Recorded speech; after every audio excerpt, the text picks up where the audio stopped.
In urban areas in the developing world, millions of people live under some form of criminal governance. In some cases, criminal organizations fully control certain parts of a city, while other parts are controlled by the state. What is the impact on socioeconomic development? Researchers often focus on the effects of violence when studying organized crime, but territorial control in urban settings may have broader consequences. This paper studies this question via a natural experiment in El Salvador. Before the mid-1990s, El Salvador had no significant gang presence. But in 1996, a shift in American immigration policy made it easier to deport individuals, especially those with criminal backgrounds, back to their country of origin. As a result, many Salvadoran migrants who were members of California-based gangs, specifically MS-13 and 18th Street, were deported back to El Salvador, where they re-established themselves and gained control over parts of the country. To protect their territory, these gangs recreated a system of borders and checkpoints they had used to establish territorial dominance in California, which resulted in the division of urban areas between the gangs and the state, as seen here in the country's capital of San Salvador. The authors use these boundaries to estimate the effects of gangs' territorial control. They compare outcomes for households living just on either side of a gang border, using data from the 2007 census and their own 2019 geocoded survey. Importantly, there is no discernible difference in households' living standards before the arrival of gang leaders in 1996.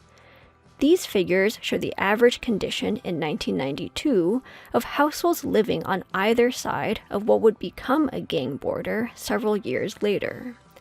To the left are households outside gang territory, and to the right are those inside gang territory. In the immediate vicinity of the border, there are no meaningful differences, which is consistent with the idea that the boundaries of gang territory were not formed based on pre-existing socioeconomic differences. They were primarily determined by the availability of natural barriers, such as major roads and highways. The paper's main results show that the living conditions of residents on either side of a gang border become markedly different once gang rule is established. Residents of gang territory have a 21 percentage point lower probability of owning a car, a 15 percentage point lower probability of having a high school degree, and a 5 percentage point lower probability of living in a house with concrete walls when compared to individuals living less than 50 meters away who are outside the gang border. After 2 decades of gang control, residents of gang neighborhoods earn approximately $350 less each month compared to residents of non-gang areas, and the results are essentially unchanged when restricting to individuals who have lived in the exact same place their entire life. Why are living standards so poor in gang neighborhoods? A key mechanism is restrictions on individuals' mobility. To survive in the long term, gangs must be able to secure the borders of their territory, and both MS-13 and 18th Street instituted a system of checkpoints that prevented individuals from freely entering or leaving gang-controlled neighborhoods.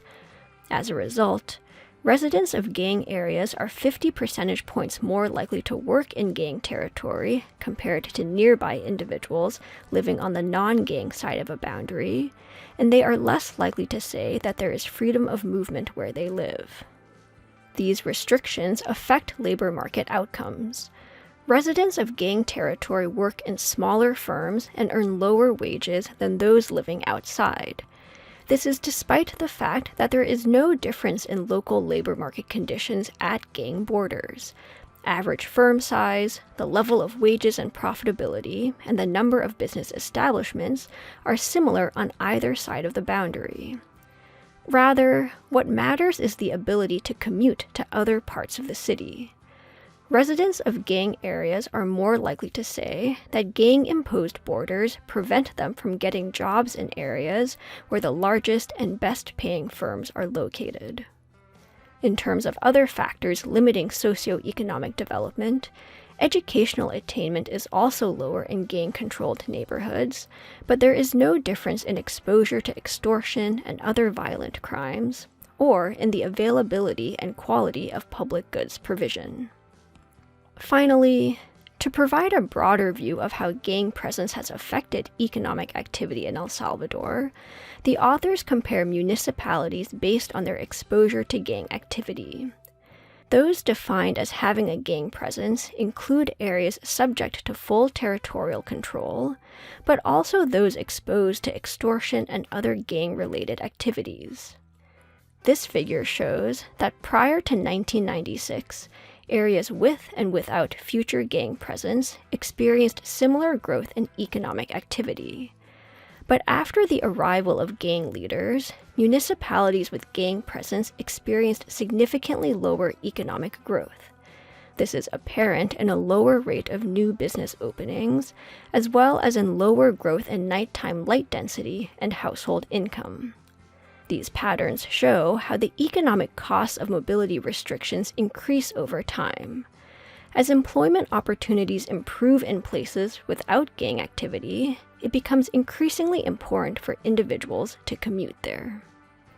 Overall, this paper shows how gangs can have a considerable negative impact on development via a combination of restrictions on individuals' mobility and displacement of economic activity. This sheds light on the long-term economic cost of empowering non-state armed actors in countries with low state capacity. To read more on this topic, you can check out the paper's references to other related work.